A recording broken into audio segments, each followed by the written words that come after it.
সপ্তাহের ব্যবধানে রাজধানীর কাঁচা বাজারে সবজি ও মুরগির দামে অস্থিরতা দেখা দিয়েছে।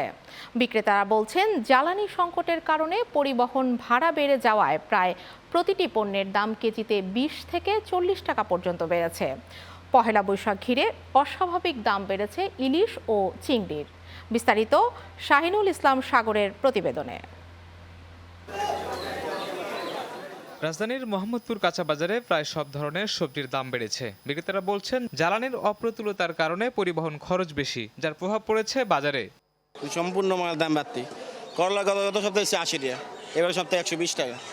প্রত্যেক মালে খালি এবার লেবুর দামটা কম আছে। ওরা তো আজীবনই বলে, কালকেও বলবো যে কিছুই বাড়েনি। আমরা তো বুঝি যে কতটুকু বাড়ে। সবজির পাশাপাশি সোনালী মুরগির দামও বেড়েছে কেজিতে প্রায় 20 টাকা, আর ব্রয়লার মুরগির দাম 10 টাকা বেড়ে দাঁড়িয়েছে 190 টাকা কেজিতে। তবে গরু ও খাসির মাংসের দাম অপরিবর্তিত রয়েছে। 10 টাকা বাড়ছে ব্রয়লার মুরগি। সোনালিটা গত সপ্তাহে যা ছিল তুলনামূলক ছিল, এই সপ্তাহে 20 টাকা বাড়ছে। 260 করে নিচ্ছে, এখন হলো নিলাম হলো 420 করে মুরগি। মাছের বাজারে অস্থিরতা দেখা গেছে, বিশেষ করে ইলিশের দাম আকাশচুম্বী। এক সপ্তাহের ব্যবধানে কেজি প্রতি ইলিশের দাম বেড়েছে প্রায় 400 টাকা। একই সময়ে চিংড়ির দাম বেড়েছে প্রায় 300 টাকা। গলদা চিংড়ি বাড়ছে 300 টাকা কেজিতে বাড়তি, আর ইলিশ মাছের বাড়ছে 400 টাকা কেজিতে। ক্রেতাদের অভিযোগ, আয়ের তুলনায় ব্যয় অনেক বেশি, ফলে নিত্য প্রয়োজনীয় পণ্যের দামের ঊর্ধ্বমুখী গতি তাদের স্বাভাবিক জীবনযাত্রায় নেতিবাচক প্রভাব ফেলছে।